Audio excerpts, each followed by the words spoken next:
Euroregione.news. Rinnovato per il terzo anno il protocollo tra la Fondazione Friuli, le Caritas diocesane di Udine e di Concordia Pordenone e le prefetture di Pordenone e Udine per garantire un aiuto pratico e immediato alle famiglie friulane in difficoltà tramite un fondo da 300.000 euro. Gli interventi di sostegno ai bilanci familiari spazieranno dal supporto alla vulnerabilità abitativa al contributo alle esigenze primarie, alimentari, beni di prima necessità, utenze, interessando anche le spese collegate all'istruzione, alla formazione, all'accesso e al reinserimento lavorativo in comunità, con misure specifiche dedicate anche alla popolazione carceraria e immigrata. La firma della convenzione è avvenuta nella sede della prefettura Pordenone alla presenza del prefetto Michele Lastella, del viceprefetto vicario di Udine Giovanni Maria Leo, del direttore Caritas di Udine Don Luigi Gloazzo, del presidente della Fondazione Friuli Giuseppe Morandini e del direttore della Caritas di Pordenone Andrea Baracchino, con la partecipazione di un folto gruppo di volontari. Nel corso della precedente edizione l'iniziativa ha consentito alle due Caritas di sostenere 513 nuclei familiari per un totale di oltre 1.300 persone aiutate. Con il rinnovo del protocollo, ha dichiarato il prefetto di Pordenone Michele Lastella, si conferma la bontà del progetto. La validità del protocollo è testimoniata anche dall'eccellente organizzazione degli enti coinvolti. Le prefetture sono coinvolte e in questo caso sia quella di Udine che di Pordenone. Con quale ruolo? Sì, come diceva lei, si rinnova per la terza annualità questo protocollo d'intesa, voluto fortemente dalla Fondazione Friuli, che ringrazio, e realizzato dalle due Caritas e delle loro eccezionali professionalità. Il nostro compito è un compito di alta sorveglianza e monitoraggio sull'andamento del protocollo, al fine di verificare se i risultati conseguiti sono effettivamente quelli prefissati. Come ho già detto prima, questa attività della prefettura di Pordenone e di Udine non si è mai esercitata in realtà, perché grazie alla professionalità degli operatori volontari delle due Caritas non c'è stato mai bisogno di un nostro intervento di sorveglianza e di monitoraggio. La capacità delle persone, la sensibilità soprattutto delle persone, sia del presidente della Fondazione Morandini sia dei due direttori della Caritas, ci esime da qualsiasi compito di alta sorveglianza, perché devo dire che l'attività che è stata svolta nelle due precedenti annualità ha dato dei grandissimi frutti di accompagnamento di persone vulnerabili e fragili verso un percorso di dignità, sia dei loro nuclei familiari ma anche di molti soggetti che vivono ai margini della soglia di povertà. La Fondazione Friuli, grazie anche al sostegno di Intesa San Paolo, ha voluto riportare il fondo a disposizione delle due Caritas a 300.000 euro, come era all'avvio del protocollo d'intesa nel 2022, ha detto il presidente di Fondazione Friuli Giuseppe Morandini, ringraziando di cuore quanti sono coinvolti in questo progetto. Questo protocollo che è velocemente arrivato al terzo rinnovo. E arrivando al terzo rinnovo, credo che la cosa più importante da sottolineare è che ha cercato di mantenere quella che è la consuetudine di essere contenuto in una paginetta solo a firme comprese. Una paginetta significa tantissimo lavoro, tantissima vicinanza alle nostre comunità.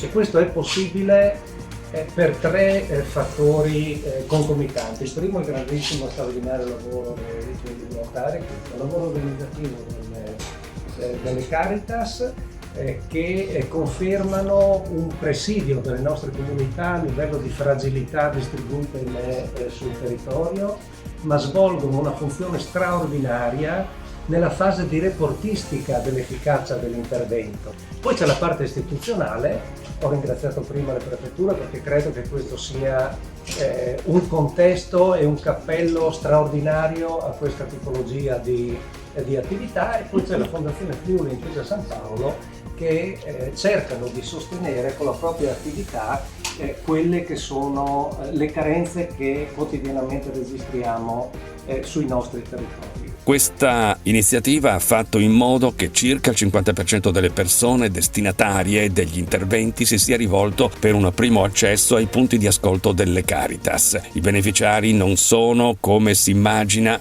solo stranieri residenti, ma il 50% sono rappresentati da italiani, ha affermato il direttore della Caritas di Udine Don Luigi Gloazzo. La povertà emerge quando c'è una disparità sociale ed economica e finanziaria, di accesso accessi e diritti, di poter usufruire dei servizi sociali.